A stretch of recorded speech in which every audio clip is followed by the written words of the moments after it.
अस्सलाम वालेकुम, मैं हूं शेफ अफजल और आज मैं आपके साथ ढाका चमचम की जो मिठाई होती है दोस्तों, उसकी ऑथेंटिक रेसिपी आज आपके साथ शेयर करूंगा। ये ढाका चमचम को किस तरह से आप अपने घर में बहुत ही आसान तरीके से बना सकते हैं, आज की वीडियो में आपको बताऊंगा। और दोस्तों इतना आसान तरीका आपको बताऊंगा ना बनाना कि इंशाल्लाह जब भी आप ये रेसिपी बनाएंगे आप खुश हो जाएंगे। इतनी ज़बरदस्त रेसिपी है और कुछ टिप्स एंड ट्रिक हैं उसके बारे में भी आपको बताऊंगा कि चमचम आप जब भी बनाते हैं आपसे टूट क्यों जाती है या सख्त क्यों हो जाती है, इसकी क्या क्या रीजन है। तो कोशिश करूंगा कि एक एक चीज डिटेल के साथ इस वीडियो में आपको बताऊं। तो वीडियो दोस्तों बहुत ही जबरदस्त होगी और आपसे गुजारिश में एक ही करूंगा कि इस वीडियो को बिना स्किप किए देखिएगा, ताकि जो जो टिप ट्रिक इसके चमचम ढाका चमचम बनाने की मैं आपको बता रहा हूँ आपसे कोई चीज मिस ना हो सके। तो फिर बिना टाइम जाए किए चलते हैं आज की इस मजेदार रेसिपी की तरफ और इसको बनाना स्टार्ट करते हैं। बिस्मिल्लाहिर्रहमानिर्रहीम। तो सबसे पहले दोस्तों ये देखिए मैंने 3 अदद लिए हैं रीठे। और रीठे का छिलका उतार के ना छिलके को हमने गर्म पानी के अंदर भिगो के रख देना है। और ये जो बीच की इसकी गुठली है ना इसको आप ज़ाया कर दें, ठीक है। तो 3 पीस रीठे के लिए हैं और इसका क्या काम है ये आगे चल के मैं आपको बताऊँगा। तो सबसे पहले इसको साइड पर करते हैं और अब चलते हैं दोस्तों अगले प्रोसेस की तरफ और इसकी कुछ और जो सेटिंग है उसको कर लेते हैं। तो अब दोस्तों मैं बना रहा हूँ दाना पाउडर, जो ढाका चमचम के ऊपर लगा होता है ना, जिसको आप कहते हैं खोया लगा हुआ है ऊपर। अब मैं वो बना रहा हूँ, जिसके लिए मैंने 2 चम्मच लिया है पानी के, नॉर्मल पानी, और 2 चम्मच ही लिए हैं घी के। 1 मिनट के लिए घी और पानी को पका लेंगे थोड़ा सा और उसके बाद इसका चूल्हा कर देंगे कम, दम वाले फ्लेम के ऊपर। 1 कप इसके अंदर मैंने मिल्क पाउडर का शामिल कर दिया है। नॉर्मल मिल्क पाउडर है जो आमतौर पे जो घरों में होता है ना, जिससे आप चाय वगैरह बनाते हैं, ये वही वाला मिल्क पाउडर है, कोई ख़ास नहीं है, कोई ख़ास कंपनी का नहीं है। 1 से 1.5 मिनट मिल्क पाउडर को घी और पानी के साथ पका लें। जब इस तरह से इसका दाना बनने लग जाए ना, फिर आप इसका चूल्हा बंद करके और 1 आधा मिनट ना इसको चूल्हे के ऊपर ही ज़रा चम्मच इसके अंदर चला दें, ताकि जो गुठलियाँ वगैरह हैं वो इसकी ख़त्म हो जाए। और उसके बाद इसको किसी भी मोटी छन्नी के साथ ना छान लें, जैसे भी मैं इसको छानूँगा। तो मोटे जो दाने, मतलब मोटे सुराख वाली जो छन्नी हो ना, इस तरह की छन्नी के साथ आप इसको छान लें। और थोड़ा बहुत जो पाउडर बच जाए इसके अंदर गुठली वाला, उसको साइड पे कर दें, वो आगे हमारे काम आ जाएगा। जैसे ये बच गया ना थोड़ा सा, तो इसको मैं साइड पे कर रहा हूँ अभी। तो ये दाना हमारा ज़बरदस्त तैयार हो गया है। यही ढाका चमचम के ऊपर लगाया जाता है। कैसे लगाएंगे ये इंशाल्लाह वीडियो के आखिर में आपको लगा के बताऊँगा। तो ये मिल्क पाउडर का जो दाना है बचा हुआ, ये सबसे पहले कढ़ाई में शामिल करते हैं। और 2 लीटर दोस्तों मैं इसके अंदर गाय का दूध शामिल कर रहा हूँ। देखें ये रेसिपी आपकी गाय के दूध के साथ बनेगी, भैंस के दूध के साथ, ये जो दूसरा पाकिस्तान के अंदर जो डब्बे वाला दूध है उसके साथ नहीं बनेगी। हाँ, अगर आप पाकिस्तान से बाहर ये वीडियो देख रहे हैं, बाहर वैसे गाय का दूध ही मिलता है, तो पाकिस्तान से बाहर आपने फुल फैट जो डब्बे वाला दूध होता है ना वो लेना है, फुल फैट वाला दूध लेना है दोस्तों। तो सबसे पहले दूध को ना 1 उबाल करा लेना है, बस हल्का सा उबाल आना चाहिए, ज़्यादा को इसको उबाले नहीं कराने हैं। और उसके बाद इसको चूल्हे से नीचे उतार देंगे। चूल्हे से नीचे उतारने के बाद थोड़ा सा इसके अंदर पानी हमने शामिल करना है। तो ये देखिए मैं ले रहा हूँ सिरका, आधे कप से भी कम मैं ले रहा हूँ वाइट सिरका। और इसके अंदर थोड़ा सा पानी डाल के इसको तकरीबन 1 कप मैंने बना लिया है। इसको मैं कर रहा हूँ साइड पर। और आधा गिलास के करीब ना इस दूध के अंदर नॉर्मल पानी शामिल करूँगा, यानी कि नलके का पानी। वो इसलिए शामिल कर रहा हूँ कि दूध के अंदर अभी अभी उबाल आया है, इसका जो टेम्परेचर है ना ये थोड़ा सा कम हो जाए। जब दूध को आप थोड़ा सा ठंडा करके फाड़ते हैं ना दोस्तों, तो इससे होता ये है कि इसका जो पनीर बनता है ना ये सॉफ्ट बनता है, ज़्यादा सख्त नहीं होता। और जब पनीर आपका सही फटेगा तो चमचम भी आपकी सही बनेगी, चमचम टूटेगी नहीं। अगर पनीर बनाने में ही आपसे गलती हो जाएगी तो उसका फिर नतीजा ये निकलता है कि जब आप चमचम बनाते हैं तो ये शीरे के अंदर जाके टूट जाती है, घुल जाती है। तो इसलिए मैंने कोशिश ये की है कि दूध को फाड़ते वक्त की जो वीडियो है ना इसको स्किप ना करूं। तो ये जो सिरके वाला पानी था ये देखिए मैंने सारा इसके अंदर डाल दिया है। और आपने देखा होगा कि मैंने थोड़ा थोड़ा करके पानी इसमें शामिल किया है, ठीक है। आपने भी ऐसे ही करना है, थोड़ा थोड़ा करके पानी शामिल करना है। तो दूध अभी हमारा नहीं फटा है, तो 2 से 3 चम्मच सिरका मैंने और ले लिया है और इसके अंदर थोड़ा सा दूसरा पानी भी मिक्स कर लिया है। तो सिरका आपने डायरेक्ट उठा के दूध में से नहीं डाल देना, पानी के अंदर मिक्स करके डालना है। इससे होता ये है कि इसकी जो खटास होती है ना सिरके की, ये थोड़ी सी कम हो जाती है। और जब कम खटास वाला पानी आप दूध के अंदर डालेंगे ना, उससे दूध फाड़ेंगे, तो उससे आपको फ़ायदा ये मिलता है कि इसका जो पनीर निकलता है ना, उस पनीर के अंदर खटास नहीं जाती। अगर आप ऐसे डायरेक्ट सिरके से फाड़ देंगे तो फिर पनीर के अंदर खटास पैदा हो जाती है, और जब पनीर में खटास आ जाएगी दोस्तों तो फिर चमचम आपकी टूटेगी भी सही शीरे में जाके, और चमचम के अंदर भी खटास आ जाएगी। तो ये देखें दूध हमारा फट गया है। और जैसे दूध फट जाए आपने ये नहीं करना कि एकदम से उठा के कपड़े के ऊपर डाल के निचोड़ दिया, नहीं, फट जाए थोड़ा सा रुक जाए 1 आधा मिनट, और इसको हल्का सा यहाँ पे भी थोड़ा सा जान में आने दें। इसके जो लम्स हैं, ये जो पनीर आपको नज़र आ रहा है, इसको थोड़ा सा जान में आने दें।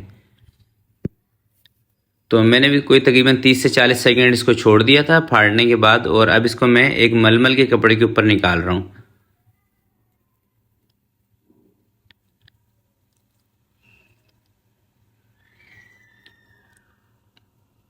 अच्छा, मलमल के कपड़े के ऊपर निकालने के बाद ना आपने इसको थोड़ा सा धो लेना है। एक तो इससे जो पनीर है ना आपका ये थोड़ा सा ठंडा भी हो जाएगा, और इसका जो खटास वाला पानी है ना ये भी निकल जाएगा। तो इसको धोना लाजमी होता है दोस्तों। इसका 2 ही रीज़न होते हैं, एक तो इसको थोड़ा सा ठंडा करना, और दूसरा इसका जो खटास वाला पानी है ना उसको कम करना। तो ये कढ़ाई भर गई, इसको मैं ज़रा साइड पे कर देता हूँ क्योंकि अब इसको हमने निचोड़ना है। और इसी खट्टे पानी के साथ ना दोस्तों आप कड़ी वगैरह भी बना सकते हैं, बहुत मज़े की बनती है। थोड़ी सी इसमें दही शामिल करें, बाकी ये खट्टा पानी लें तो बहुत बेहतरीन आपकी कड़ी बनेगी।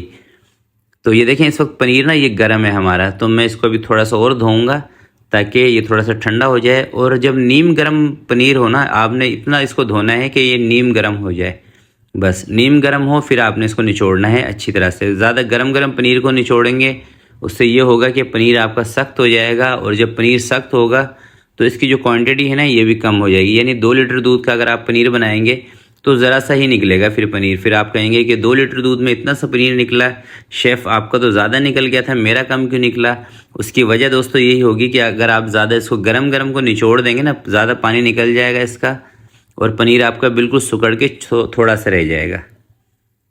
अगर नीम गर्म को निचोड़ेंगे तो फिर पनीर आपका थोड़ा सा फूलेगा भी सही और ज़्यादा पनीर निकलेगा। तो ये पनीर का पानी मैंने अच्छी तरह से निचोड़ लिया है, बस पानी इसके अंदर नहीं होना चाहिए, इस चीज़ का भी आपने ख्याल करना है। तो ये देखें पानी इसमें बिल्कुल भी नहीं है। हल्के हाथ से इसको मसल लेंगे, और मसलने के बाद इसको मैं ठंडा करने के लिए साइड पर रखूँगा। और अब दोस्तों आपको बताऊँगा शीरे के बारे में। इसका जो हमने शीरा बनाना है वो किस तरह से बनाना है। तो मेरे पास दोस्तों रखा हुआ है गुलाब जामुन का शीरा, मैं वही शीरा इस्तेमाल करूँगा। तो गुलाब जामुन का शीरा मैंने एक बोतल के अंदर भर के फ्रिज के अंदर रखा हुआ है। कोई तकरीबन 5-6 दिन पहले मैंने गुलाब जामुन बनाई थी, ये उसी का शीरा है। तो मैं चाहता तो नई चीनी का भी शीरा बना सकता था, मगर ये आपको दिखाने का बताने का मकसद दोस्तों ये है कि अगर आपके पास कोई पुराना शीरा रखा हो ना 5 दिन 10 दिन पुराना भी, तो आप उसको छान के इस्तेमाल कर सकते हैं। और आप कोई भी मिठाई बना रहे हैं घर पे, अगर शीरा उसका बच गया है तो उसको छान के या ऐसे ही बोतल के अंदर भर के फ्रिज के अंदर रख दिया करें। जब आपको इस्तेमाल करना हो तो इस तरह से छान लिया करें। और अगर दोस्तों इस तरह का कोई शीरा आपके पास नहीं है, आप बिल्कुल न्यू शीरा बना रहे हैं, फिर आपने क्या करना है, मतलब जितनी आपने चीनी लेनी है एक बर्तन ले लें, उसी बर्तन से चीनी का नाप करें और उसी बर्तन से आपने पानी का नाप करना है। यानी अगर आप 4 कप चीनी ले रहे हैं तो उसमें 4 कप पानी डाल दें और उसका शीरा बना लें। और कोई 1 तार 2 तार कुछ नहीं चेक करना आपने, ठीक है। और ये हम ढाका चमचम बनाएंगे तो इसके अंदर आपको हल्का सा बस जर्दा कलर भी लगाना है ताकि शीरा आपका लाल हो जाए। तो ये देखें दोस्तों, ये जो पनीर है ना ये हमारा ठंडा हो गया है। जब पनीर बिल्कुल ठंडा हो जाए ना, रूम टेम्परेचर पर आ जाए, फिर आपने इसके अंदर 1.5 चम्मच मैदा शामिल करना है और 1.5 चम्मच आपने इसके अंदर सूजी के शामिल करने हैं, ठीक है। थोड़ा सा आपने इसके अंदर बेकिंग पाउडर शामिल करना है, बेकिंग सोडा नहीं शामिल करना, ये बात याद रखिएगा। तो ज़रा सा तकरीबन 2 चुटकी के करीब इसके अंदर मैंने बेकिंग पाउडर शामिल कर दिया है। अब अच्छी तरह से इसको मिक्स कर लें।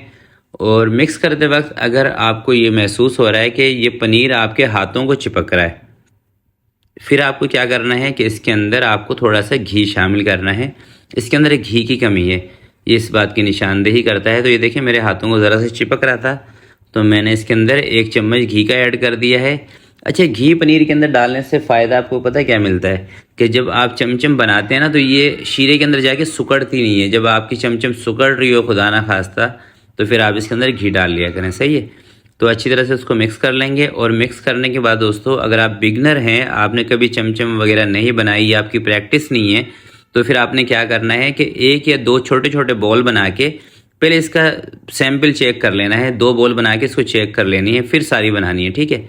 इसको शीरे में पका के देख लें 5 से 7 मिनट कि कहीं ये टूट तो नहीं रही।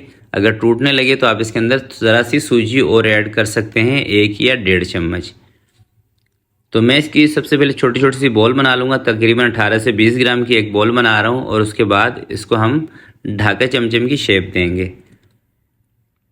ढाका चमचम की शेप दोस्तों बनाना आसान है। सबसे पहले आपने इस तरह से इसको गोल करना है अच्छी तरह से, और उसके बाद इस तरह से इसको लंबा कर लें। बस सिंपल सा काम है।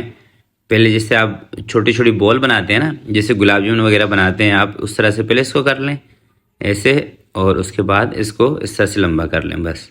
तो सारे पीसीज मैं बना लेता हूँ। ये देखें दोस्तों, सारी चमचम मैंने बना ली हैं, और अब चलते हैं शीरे की तरफ। शीरा मैंने चूल्हे के ऊपर रख दिया था, एक उबाल शीरे में आया था तो मैंने उसका चूल्हा बंद कर दिया था। अब चलते हैं शीरे की तरफ। तो ये देखें दोस्तों, शीरा मैंने ना सिर्फ एक उबाल कराया था। इसको गुलाब जामुन का शीरा था। 1 कप इसके अंदर मैंने आपके सामने ही पानी ऐड किया था, और 1 कप चीनी ऐड की थी बस, और गुलाब जामुन का शीरा था।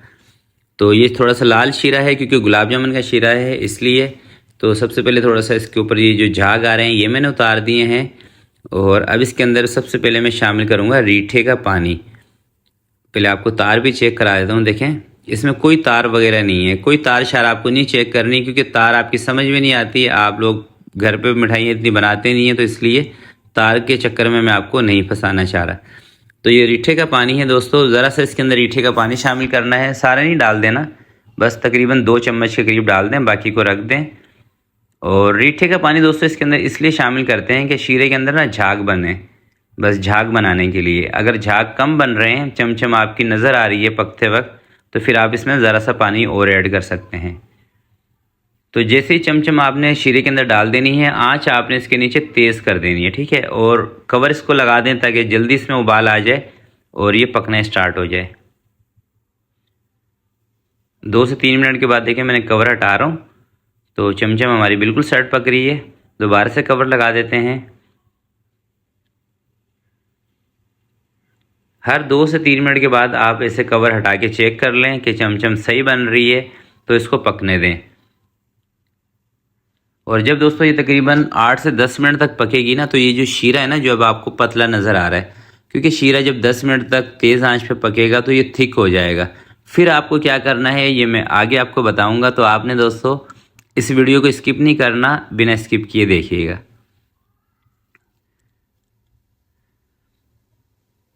तो ये देखें दोस्तों, शीरा ना अभी हमारा थिक होना स्टार्ट हो गया है। जब इस तरह का शीरा आपको लगे कि शीरा आपका गाढ़ा हो रहा है, पहले ना मैं आपको चमचम की ज़रा जो शेप है वो दिखाता हूँ।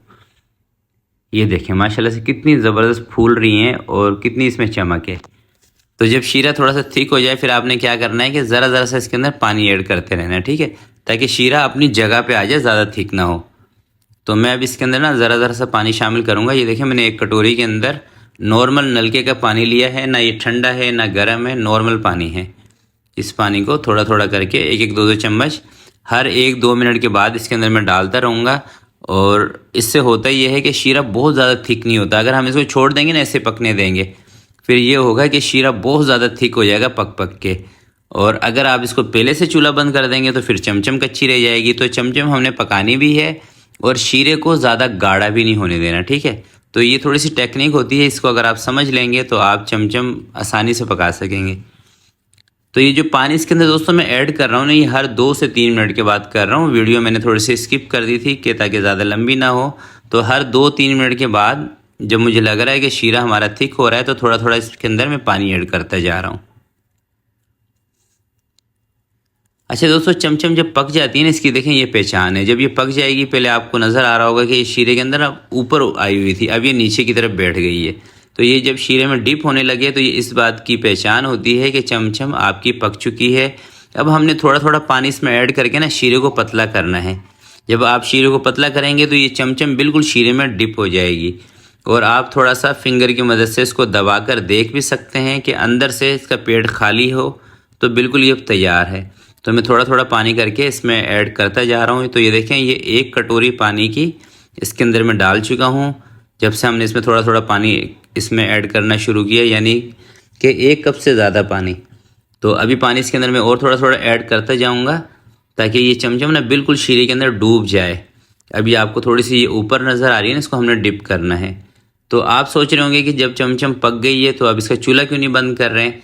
देखें दोस्तों, अगर इस स्टेज पर हम चूल्हा इसका बंद कर देंगे ना तो ये अभी सुकड़ जाएगी। जब तक ये शीरे में बिल्कुल नहीं डिप होती ना, डूब नहीं जाती शीरे के अंदर, तब तक हमने इसका चूल्हा नहीं बंद करना और थोड़ा थोड़ा पानी इसके अंदर डालते रहना है। तो ये थोड़ा सा, जैसे मैंने आपको बताया कि टेक्निकल काम है, ये आपको समझना पड़ेगा। अगर आप शौकीन हैं ढाका चमचम, ये चमचम बनाने के घर में, तो ये आपको 1 से 2 मरतबा वीडियो लाजमी देखनी पड़ेगी।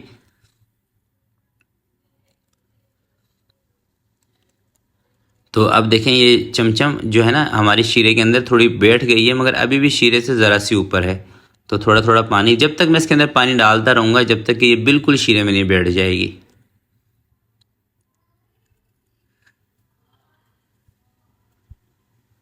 तो ये देखें दोस्तों, तकरीबन चमचम जो है ना हमारी शीरे के अंदर बैठ गई है। तो अब इसका बस मैं चूल्हा बंद करने लगा हूँ। और जब ये बिल्कुल शीरे में बैठ जाएगी ना तो फिर ये सुकड़ेगी भी नहीं। अगर ये शीरे से ऊपर होगी, आप इसका चूल्हा बंद कर देंगे तो फिर ये सुकड़ जाएगी, यानी कि इकट्ठी हो जाएगी सारी, ऐसे जैसे ये फूली हुई है ना, ऐसे नहीं रहेगी। और जैसे दोस्तों इसके ऊपर मैं चम्मच चला रहा हूँ ना, आपने भी इसी तरह से इस पर चम्मच चलाना है ताकि ये नीचे की तरफ बैठ जाए।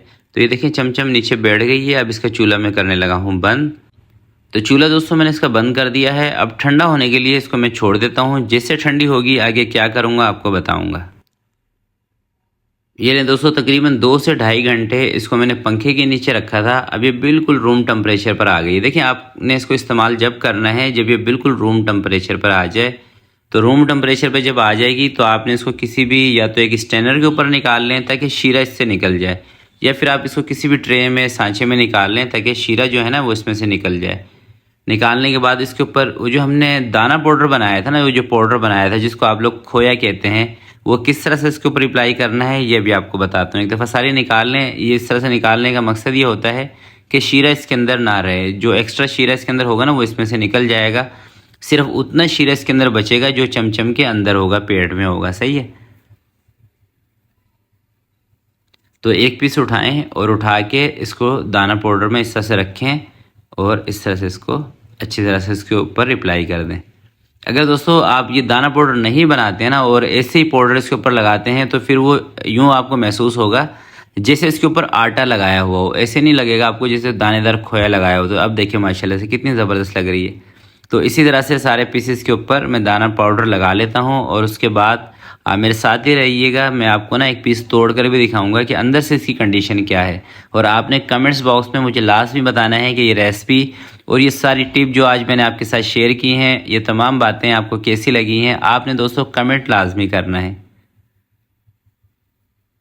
तो ये देखें सारी चमचम के ऊपर मैंने लगा दिया है दाना पाउडर। अब एक पीस उठा के बिस्मिल्लाहिर्रहमानिर्रहीम, ये देखें दोस्तों, आप इसका जाल चेक करें, अंदर से कलर चेक करें कितनी ज़बरदस्त है। और यकीन करें कि जब भी आप ये तमाम टिप को फॉलो करते हुए एक अच्छे दूध के साथ ये चमचम बनाएंगे तो मुझे यकीन है आपकी चमचम बहुत ही परफेक्ट बनेगी। तो आज की वीडियो के लिए दोस्तों इतना ही। आपसे मिलते हैं किसी नेक्स्ट वीडियो में। तब तक के लिए मुझे दीजिएगा इजाज़त। अपने बहुत सारा ख्याल रखिएगा, अपने वालिदैन का ख्याल रखिएगा। अल्लाह हाफिज़।